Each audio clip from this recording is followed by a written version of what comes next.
Good evening, Bulldog fans. I'm Kellen, joined alongside Dominic D'Angelo, and welcome back to Drake's Sports Break. And we've got quite the sports update in store for you. And this past weekend, Dominic, the Drake's women's softball team, they hosted a three-game series with Missouri Valley Conference's Valparaiso. Both you and I were there, and what's kind of like a glimpse of what happened this weekend? Well, they won the series, which has kind of been a struggle for them at points this year. They took 2 out of 3 games against Valpo. They lost the first one on Saturday. The game was moved back because of weather.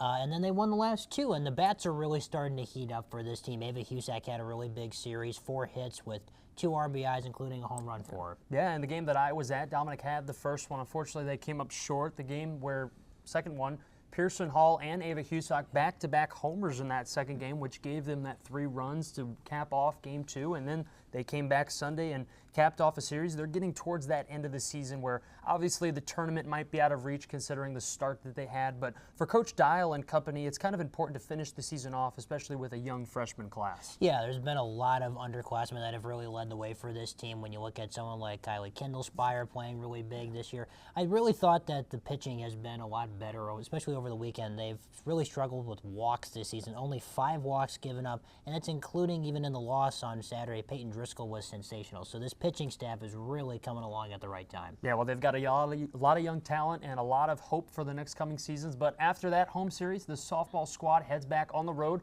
for the next week, taking on South Dakota and Indiana State before heading back to Des Moines to host in-state rival Iowa State, who they played already this season. And now we transition to the hard court, where Drake's men and women's tennis teams, they recently had their own respective matchups this weekend. And the women's team, they hosted 2 matchups this weekend, and they featured Illinois State and Bradley. And when you look at the women's team, you kind of see a lot of hope. They're winning a lot of those doubles, but singles have been kind of a struggle for them. Yeah, they've lost 3 straight, winding down the season, including a most recent 4-2 loss against UIC. To your point, the doubles have really carried them all season long.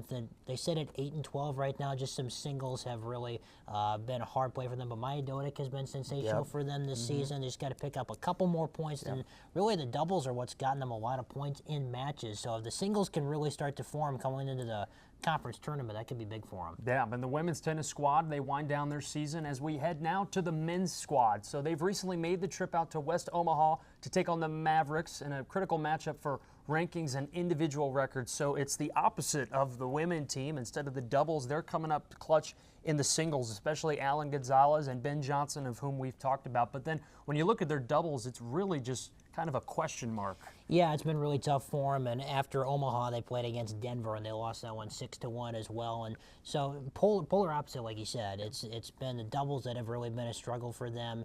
The good news for the men's side of things is that they're 14-7, so they should have a pretty good seed coming up in the Summit League tournament. We'll see where they fall. They're going to be in Tulsa, Oklahoma coming up for that the next couple of days. But going to need to really have some good team chemistry and camaraderie these next few days in order to get a couple doubles wins. Absolutely. And now, Downwell, you and I, we had the pleasure of calling the women's softball game on ESPN a week ago in numerous amounts, and we had a great time doing sideline interviews as well. And there was another huge event taking place here at Drake, and that was the Jim Duncan Invitational. Yep. Dom, for those that might not exactly know, what is the Jim Duncan Invitational, and kind of what does it do for those athletes competing in it? So the Jim Duncan Invitational is a meet that's held every year, just a couple weeks before Relay, sort of the kickoff to Relays Week.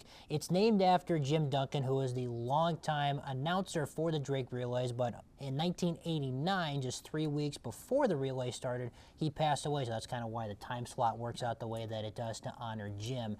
It was named after him the following year in 1990. So it's a really fun event for both collegiate and high school athletes to get a chance on the blue oval, on the big stage. And so we had some great performances. I was looking earlier today at John Trude in the men's 5K, a 14:41 time. He's only a freshman. Unbelievable. A freshman running a sub-15 5K is quite remarkable. And then you had Maud Fisher, who I know you're going to talk about a little bit later. She's a sophomore. She won both the discus and shot put. So some underclassmen, we said it was softball, also leading the way for Drake on the track. Absolutely. And there was, a couple others that kind of surprised people at Jim Duncan. Obviously you mentioned Maud Fisher, but then there was Owen Spira and the hammer throws. He had not had too many victories this year, but coming up clutch at the right time. And then we also go to Ethan Elliott for the shot put. He was unmatched, so unfortunately he does get the single individual victory, but does not go on Drake's record. But nonetheless, it was a great Jim Duncan. And Dom, now we get to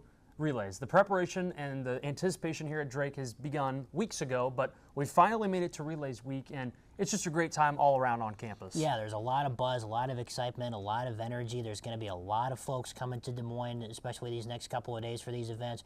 Who do you have your eyes on these next couple of days? Well, it's kind of funny because yesterday we had the pole vaults take place at Jordan Creek Mall. A lot of people go to the mall just to see pole vaults. Kind of weird how that works, but it's a perfect setup and a perfect mall, if that's a way to put it. But when you look at relays, there's so many athletes from so many different colleges and professional. And let's start with professional. We have the pleasure of getting to see quite a few Olympic athletes. They come every year, but this year, javelin competitor Ariana Ince, so she competed in the Olympics a couple years ago. She took second, lost to Germany. Can you believe Germany actually defeated her in something they had not won since 1954? So quite an impressive stat. And then we go to the 2025 World Athletics Continental Tour runner-up Madison Wiltrout. So she'll be competing at relays on Saturday. And then when you look kind of the history of the relays, it started in 1910.